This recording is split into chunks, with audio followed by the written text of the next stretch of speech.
만약에 정말 상상하고 싶지 않지만 전쟁이 터진다면 우리 포트폴리오는 어떻게 될까요?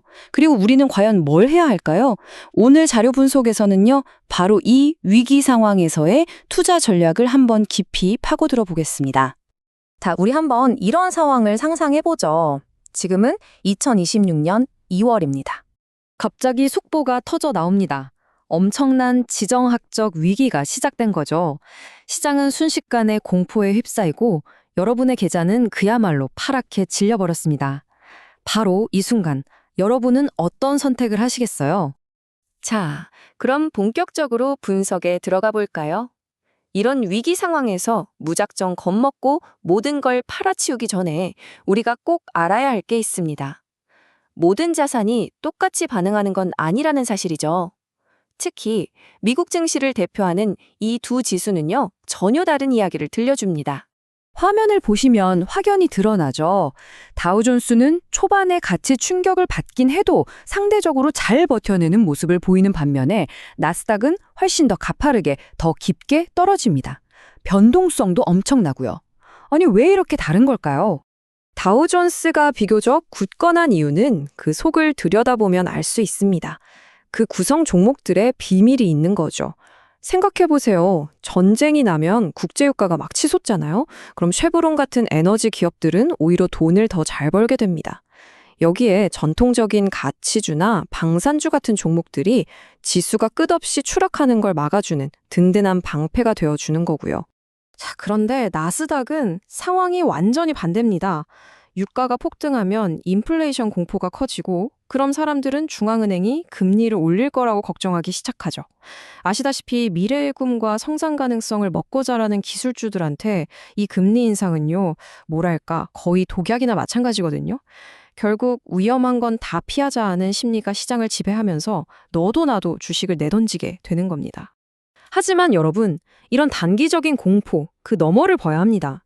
역사를 되짚어보면요, 정말 흥미롭고 놀라운 패턴이 보이거든요. 이 타임라인 한번 같이 보실까요?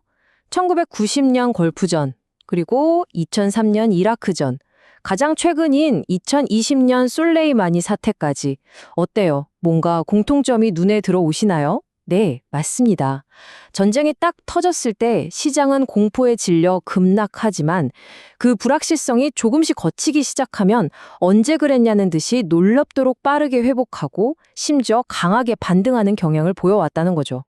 네, 바로 이겁니다. 이 문장 하나가 과거 데이터가 우리에게 던지는 가장 강력하고 중요한 교훈이라고 할 수 있어요.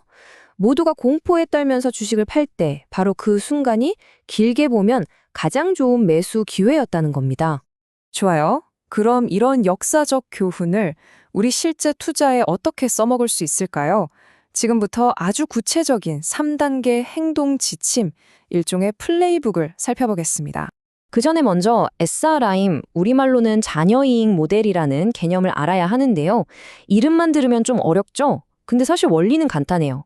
감이나 뜬 소문이 아니라 이 회사가 진짜로 돈을 얼마나 잘 버는가, 그 근본적인 능력을 바탕으로 이 회사의 진짜 가치를 계산해내는 아주 강력한 데이터 기반 분석 도구라고 생각하시면 됩니다. 이 도구를 쓰는 방법은 정말 간단하고 명확합니다. 첫째, SRM으로 관심 있는 기업의 적정 가치를 딱 계산해냅니다. 둘째, 거기에 안전마진이라는 걸 적용해서 보수적으로 매수 목표가를 정해두는 거죠. 그리고 셋째, 시장이 공포에 질려서 주가가 이 목표가 밑으로 툭 하고 떨어지는 순간, 그때 우리는 사는 겁니다. 그리고 물론 분기마다 꾸준히 가치를 다시 계산하면서 관리해야 하고요. 여기서 진짜 핵심, 키포인트는 바로 안전마진입니다. 우리가 계산한 적정 가치의 100%가 아니라 거기서 20%를 더 할인한 80% 수준에서 매수 목표가를 잡는 거예요. 왜냐고요? 시장은 언제나 우리가 생각한 것보다 더 비이성적일 수 있거든요. 이렇게 리스크를 최소화하고 확실한 기회를 잡는 것, 이게 바로 감정이 아니라 시스템으로 투자하는 방법의 정수입니다. 자, 이렇게 데이터에 기반한 전략도 물론 중요하죠. 하지만 결국엔 이 모든 걸 가능하게 하는 건 바로 투자자의 마음가짐입니다. 이 혼돈의 시기에 우리는 과연 어떤 생각을 해야 할까요? 핵심은 이 문장 하나에 다 들어있다고 봐도 과언이 아닙니다. 전쟁은 물론 끔찍한 일이지만 투자자의 관점에서 보면 시장의 공포를 유발하는 하나의 외부 변수라는 거예요. 중요한 건 이 변수가 내가 투자한 회사의 근본적인 체력, 즉 펀더멘탈을 망가뜨리느냐 아니냐는 거죠. 만약 그게 아니라면 시장의 비이성적인 공포는 맞습니다.